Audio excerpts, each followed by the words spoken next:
What's up, everyone? Larry, got Mitch over here, aka Frankie. What's up, everybody? You know, it's our first recording together, but we had a great weekend. Great week gambling and a great weekend. So everyone wants to know how we linked with Gillie. So Frank linked us with Gillie. Frank is the plug. We couldn't have been with Gillie if it wasn't for Frank. So Frank, why don't you tell us how you met Gillie? Yeah. So one of my buddies from high school, Kev Kilkenny, shout out Kev. He's been working with Gillie for the past 3 years now. Films for him, does a lot of his podcast stuff, a lot of the back end stuff.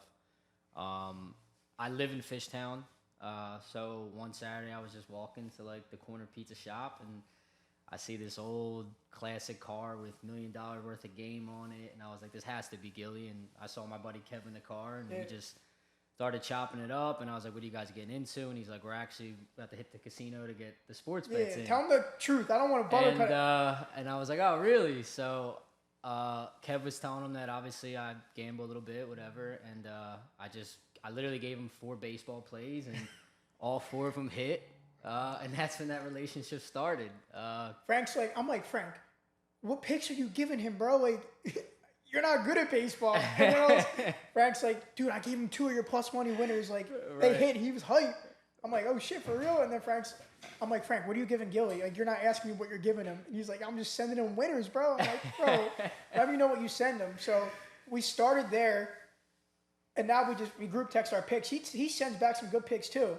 He's a character, man. So we were like, yo, when are we going to watch games? He was like, come through.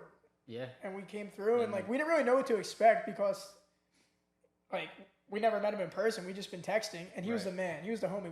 It's an easy way to describe Gillie. We walk in. Before we even step in, you hear this guy screaming from outside at the TV while he's by himself when the Clemson kicker missed a field goal.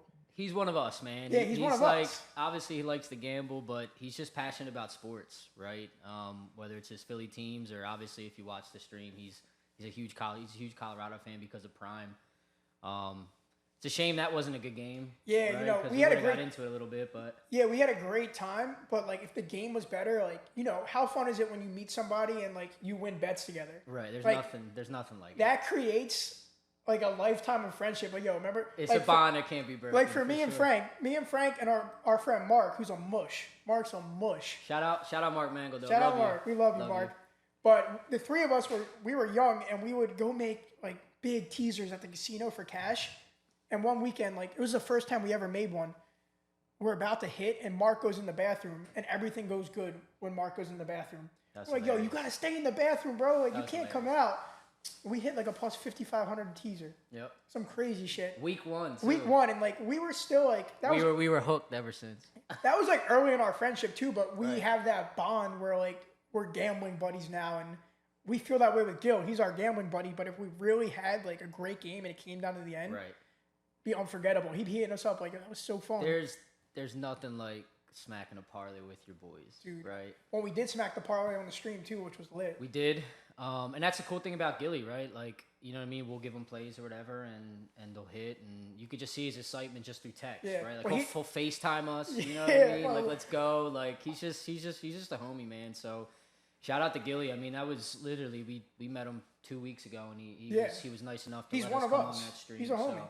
So, That was awesome. Now, I can say I probably got secondhand high because he had a blunt lit from the second we walked in until the second we left. And he was asking me if I wanted to smoke, but I was like, dude, my picks got to be sharp. I can't smoke. Right. I can't smoke, and I'll just sit there like this, like, yo. Thank God I didn't sit in that seat. Yeah, Frank would. Now, if he told me the chat was telling me to hit it, I would have hit it. I'm not going to lie. Facts. But we had a great time, and everyone keeps hitting me up like, yo, that was sick. I'm like, dude, it was sick. I just wish we had a better game. Right. So it was fun. I mean, like I said, it was just any other Saturday, just chilling with your boys, watching sports, gambling. It just felt natural. I know, and I hammered Colorado I was with Gillie, bro. I mean, listen, I didn't bet the game, but obviously during the stream, if you obviously watched it, like I was telling them, and again, Gillie's a huge Colorado fan. He was decked out in the Colorado gear. I'm not going to tell him not to bet against his team, but. I had a weird feeling about that game. Just the line in general. And it was a tough line. It is what it is. So. Yeah. But speaking of college football, we're on a tear. I don't know what it is. Just like something about Saturdays. I should have hit a parlay every single Saturday this season so far, but We were on my bachelor party week 1. You know exactly what it is, bro. It's the kids, man. It's just The easier. kids. It's easier cap. I mean, again, I'm not a professional capper. I'm just a kid who likes to gamble. But At least you don't deny it. I mean, you could attest to this, right? It's easier to predict college sports, right? There's a little bit more that goes into it, right? Like home field matters way more. It's easier to predict matchups, right? It's easier to predict the talent on the field. Yeah, well, these kids also end of the game, like they still want to score. Right. They care. They're like, I can score a touchdown, and like my family's here, like I want to score. 100%. Where in the NFL, like it's over. It's over. Yeah, at the NFL, I mean, it's. I think that's the hardest sport to. The NFL is one of the most lucrative, but it's definitely the hardest, in my opinion, because especially with like I'm not the best prop better. I like betting on teams, totals, money lines. The same way. Old school betting, like you could do this anywhere. It's just cut and dry. You know what I mean? And that's where Vegas is like the sharpest with teams, totals, and money lines. And that's kind of how I started being a live bettor, is because I'm thinking to myself, oh, Vegas is going to be good with the spread 7.5. Right. If I can get 14.5 live, like it's probably going to come in around 7 to 14 points. I wouldn't say all the time, but that's kind of what got me into becoming live bet Larry and seeing that stuff. And I don't think people really understand how much value live betting has. Yeah, I mean, right? think about it. To get a game at a better number, right? To just what you just said, like Vegas knows, right? They make these lines because they know it's gonna 90% of the time be close to what that original line was. So, being able to, you know what I mean, be good at live betting and find value there. I will say one thing. For sure. I'm so sick of looking at my phone so much for live betting, but I still got to do it. Man, it's a commitment. It's a commitment. Being a live bettor is a commitment. Like even with my friends and my loved ones, like I got my phone handy, ready to go, just watching FanDuel. It's a business at the end of the day. You know what I mean? I got to provide winners. You take pride in that stuff. You got a lot of people dependent on you, and you know what I mean? People pay for the service, and you can see the results, right? So I mean, the live bets have been hot. Crazy. We'll talk about baseball too. I kind of changed up my strategy because I'm hitting all these parlays, but I'm like not walking away with a ton of profit. So I started straight betting each one. Straight bets are on fire. Parlays are on fire. Shout out my boy Tommy. He's hitting NFL at a crazy clip. Tommy is probably the best prop bettor for NFL and NBA I've ever seen. I would say this, right? We've been obviously gambling for a little bit now, and obviously we see the cappers that come through Twitter. Yeah. I'm not just saying this because I know Tommy. The value he finds in sports is crazy. He's great. Like and again, I'm not just saying it because I'm Bro, friends with the kid. He's glazing Tommy. I might be glazing him a little bit. It's okay. I glaze him too sometimes. But dude, he's the best when it comes to props, value. Like, just look at his track record. Look what he did this weekend. Right? Dude, Did he lose a straight bet prop? Nah, dude, he's great, and he's looking at it all week. It's crazy. He dives into everything. Like even the Lamar Jackson one, right? Bad weather game, right? He knew that they would have to run the rock. Like it's just stuff like that. The research he does and where he finds value it's crazy. Tom's great. I'm done glazing Tommy though. Yeah, dude, I hope you have a terrible time tonight in Tampa, but go Birds. Go Birds. Yeah, speaking of glazing, I had a heavy pause moment on the stream with Gillie. That might have been. That's up there. It's like the worst pause of all Dude, time. I couldn't believe. I'll let you talk. I couldn't believe I said that on live stream with like I think 25,000 people were watching. I'm like, damn, he's got to get inside of him on that. I'm like, oh my god. There was like a good 2-second silence, and I was like, I know Gillie heard this, so I'm just gonna say, hey yo, pause, and then Gillie literally stops and reiterates it like this slow ass voice. I mean, the guy just let the defender he didn't do anything to try and get the ball, and I was like, he's got to get inside him, and I was like, oh my god, I really just said that out loud. I hope no one caught that. It's funny, you listen to the national broadcast, and you can say pause on everything they say now. They're nuts. It's hilarious. They're nuts. But let's talk about the NFL. Do we think the Dolphins are real? I kind of think they are. 100%. I kind of think the Dolphins are real. They're pretty good. They're not pretty good. They're actually really fun. No, they're very good. They definitely have the best offense in the league. I mean, they just hung 70 without Jalen Waddle yesterday. That's nuts. Against a solid Denver defense. I don't know what to think of their defense. I haven't really kind of dove into that too much. I mean, they played the Broncos, the look solid. Patriots. Listen, if you're scoring that many points at that much of an effective clip, like the defense doesn't have to be that good. I was about to say the D doesn't have to be that good, right? Damn, that was a pause. That's a heavy pause too. So, but they played the Broncos, they played the Patriots, and who did they play week 1? They beat week 1. I forget who they beat week 1, but I'm not gonna sit here and say they're the best team in the NFL. They haven't played. They beat somebody good week 1 too. Because I was on.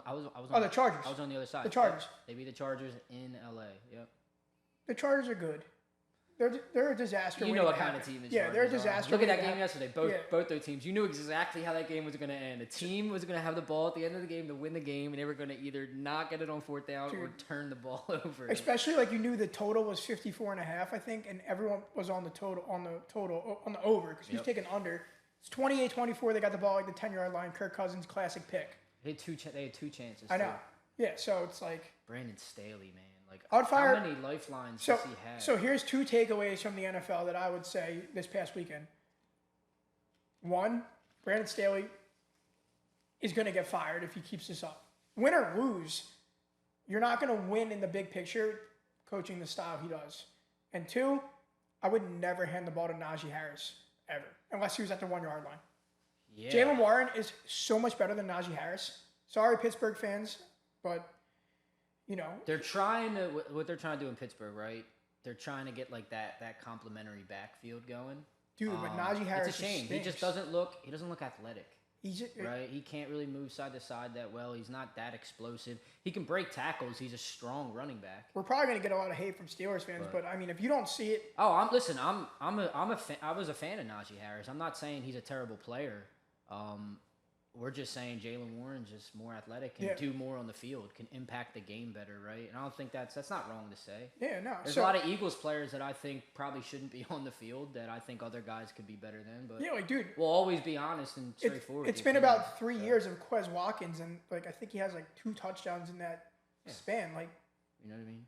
So is Quez Watkins good? We'll see. I mean, guy like that, you know, you just got to keep it real.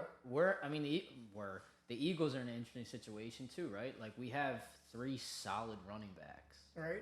Once Kenneth Gainwell comes back, he had a great week 1, right? It's Swift's back. Is it though? Like it's Swift's. As much as I love DeAndre Swift, and I hope it's going to be his backfield, I think he is the better running back. Yeah, I test. I don't think that's how that's going to play out. But I think Gainwell's a better offset. I think Gainwell's better as the third down back. Yeah, see, I think it's the opposite. Is it? Yeah, I might be wrong. I mean, like I said, I don't know how they're gonna do it. The cool thing and what I like about Sirianni is he's one of those straightforward coaches where he's just gonna play the hot hand. Yeah. Right. Who's ever running the best is gonna get the rock. So that's all I care about. So let's talk. I took a fun prop on Thursday night. Future MVP Christian McCaffrey plus 7,500. Love it. Now, running backs don't usually win MVP. I think the last one was AP in 2012. But you look at the landscape of the NFC, like the Niners look like the best team. So they have a pretty easy schedule. Plus 7,500. If he stays healthy, he's probably going to rush for 2,000 and catch it for 1,000, receive for 1,000. Dude, if they're the best team in the NFC and he has those numbers, I don't see why he couldn't win it. Yeah, I mean, if he's averaging 150 all-purpose yards every single week and they're winning games, I mean, he'll be there. Yeah, obviously. like at $7,500, I thought that was a snipe for value purposes. I think it's 4,500. With the MVP, it's just how it works. Like, hopefully, it's the way Tua is playing and the way that team's rolling. Yeah, I mean, it comes down to injuries too. A guy gets hurt. Take Jalen Hurts for example. Jalen Hurts was the MVP last year. 100%. Jalen Hurts gets hurt. It's Patrick Mahomes' MVP. Right. So, same thing with good old Carson Wentz about 5 years ago. Damn, shout out Carson Wentz, man. Carson Wentz was the MVP, and then he got hurt the last 3 games, and it's Tom Brady's MVP. Us winning the Super Bowl killed him, man. It's a shame. Mentally, everything. It is what it is. I mean, part of me, still roots for Carson, but part of me is like, this guy stinks. Like, I don't know how he... Yeah, I mean, we'll always root for that guy. He gave us... That's not true. Eagles fans hate Carson Wentz. Yeah, some do, but those are like the... You know what I mean? Those are like the Eagles fans that just only care about winning and don't really care about the players. Like, the feeling that... There's no reason to hate Carson Wentz. Think about the feeling we had in 2016. We draft Carson Wentz, comes in, I think he's like... I forget. I think they go 9-7 or 8-8. You remember where you were watching that draft at? We were in college. Yeah, in my basement. Yeah. Yeah. Jared Goff 1, Carson Wentz 2. Yeah. But, think about that feeling. Like, we think we stink. Right.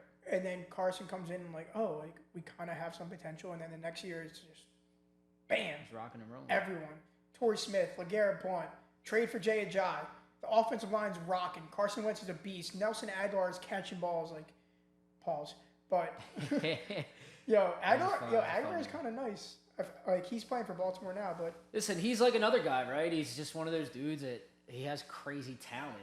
Right? It's just how are you going to translate that talent to the field and make an impact on the football game? Now, the drops, I don't know if that was mental or if that was physical, but you know what I mean? That's why people got on him. Yeah. Can't be out here dropping passes. Remember that one in Atlanta? That was that. Dude, Where were we? Was I with you? Yeah, you were with me. No, I don't think so. No, I remember. I was at my apartment at the time. I was on the roof of where I used to live. I know we were on the Eagles that game. I can tell you that much. I don't always bet on the Eagles because I love the Eagles. So it's like if I lose money on the Eagles and they win, I'm sick. That was an Eagles line, bro. It was Eagles -2 in -2. Atlanta. Atlanta was undefeated. I think it was like week 4 or something. That was the Eagles line. We were on the right side. If Aguilar catches that pass, we win. But it is what it is. All right. So last topic that we got to get to with the NFL. Taylor Kelce? Oh, my God. Nah. Taylor Swift, Travis Kelce. I mean, Travis Kelce's that dude. The only Kelce and Swift I care about are Jason and DeAndre. Yeah, but listen, everyone's talking about Travis Kelce. I like Travis Kelce. I'm happy for him. You know what I mean? Dude, it's kind of crazy. They can live happily ever but after. The impact, the impact Taylor Swift had on Kansas City, like the actual town yesterday in the stadium, was crazy. She's having an impact on the NFL. Dude, like every interview question, like every reporter, I mean, we're talking about right every now. like pregame people, like they're bringing up Taylor Swift, like she's gonna put shoulder pads on and go. It's kind of crazy. Like you watch them like drive away. For Taylor Swift though, you watch them drive away in his convertible, just into like the Kansas City sunset. It's like they just look like real like normal people, but it's also like Travis Kelce, Taylor Swift. Right. 2 weird ones tonight. All right, we got 2 games tonight. We got Eagles Bucks. We got Rams Bengals. I mean, we're taking the Eagles.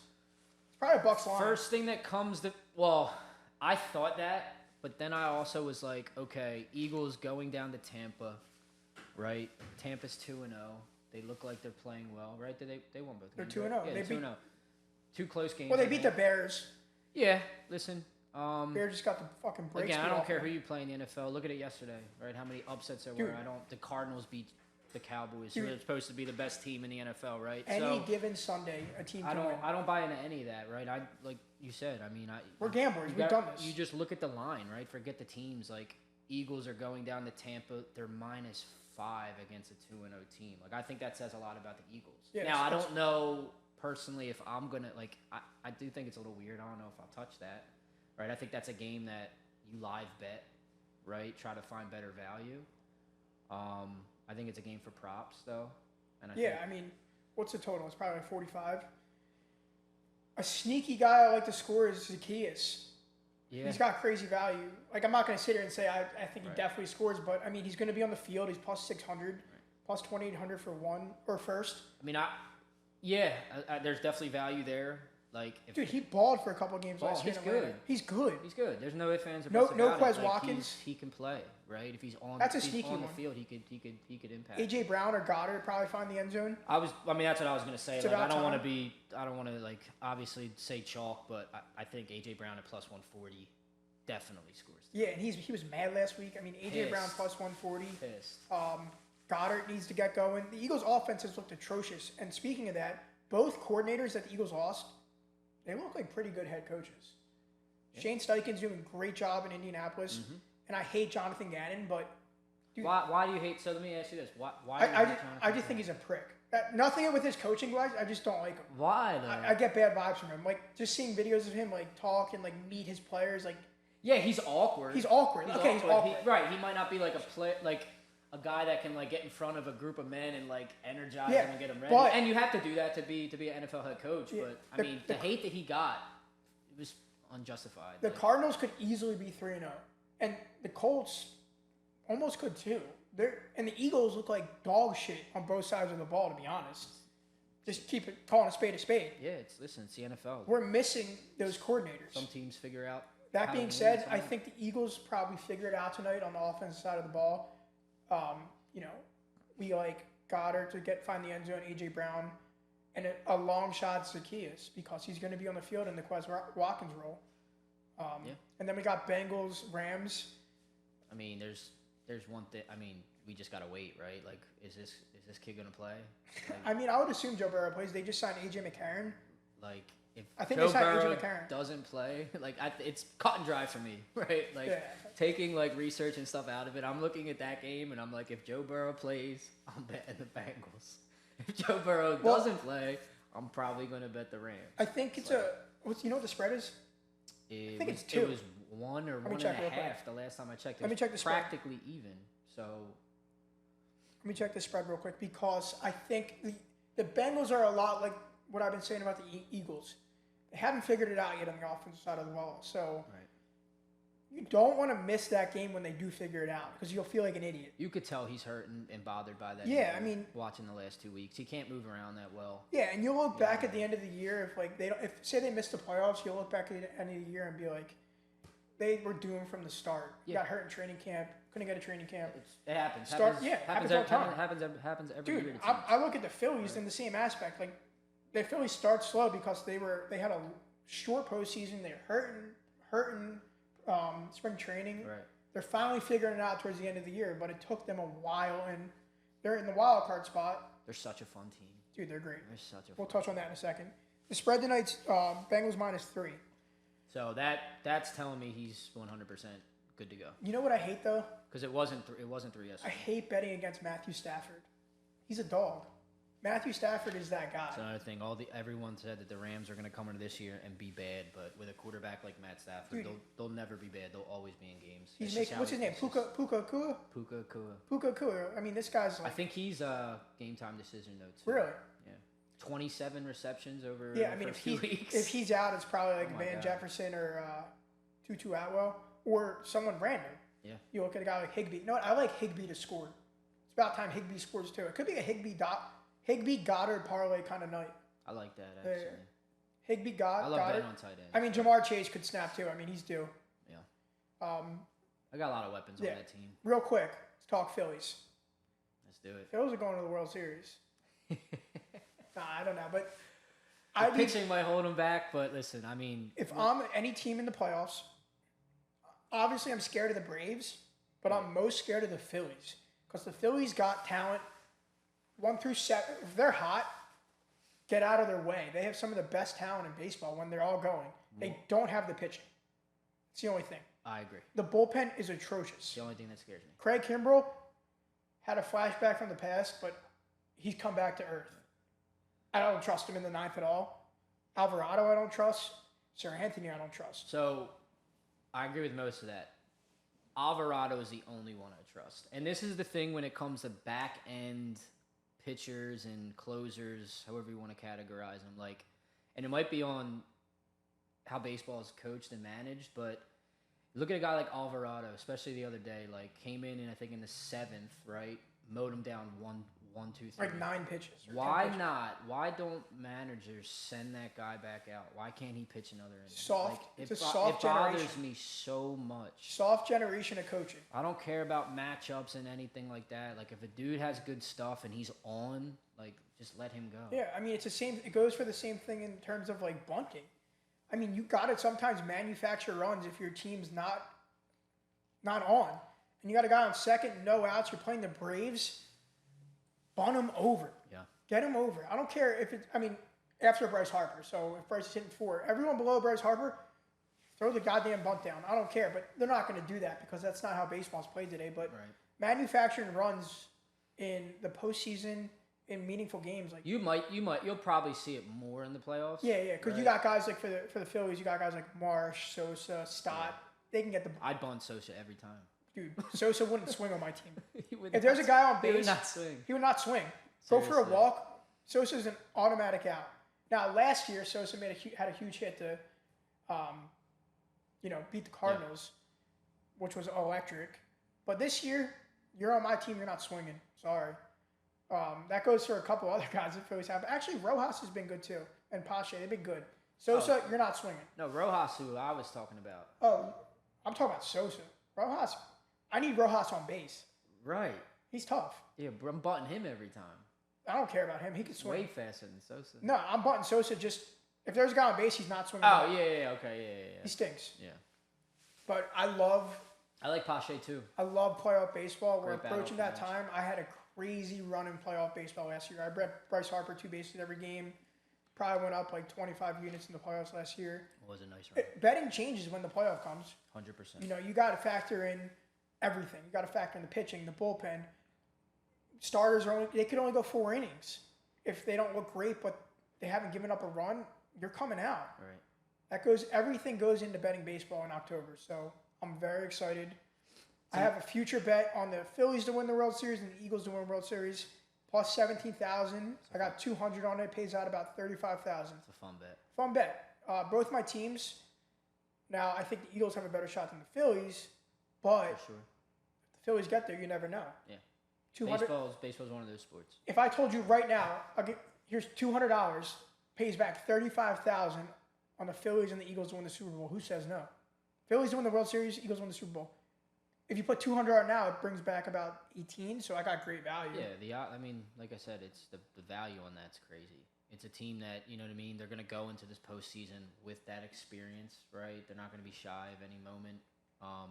Again, they just need to execute. Like I think, obviously, if I'm being realistic, like my money obviously would be on the Braves. I think they are the best team in baseball. But outside of the Braves in the NL, I think the Phillies can beat anybody. So I'm going to go on to say right now, the Braves won't win. They won't win.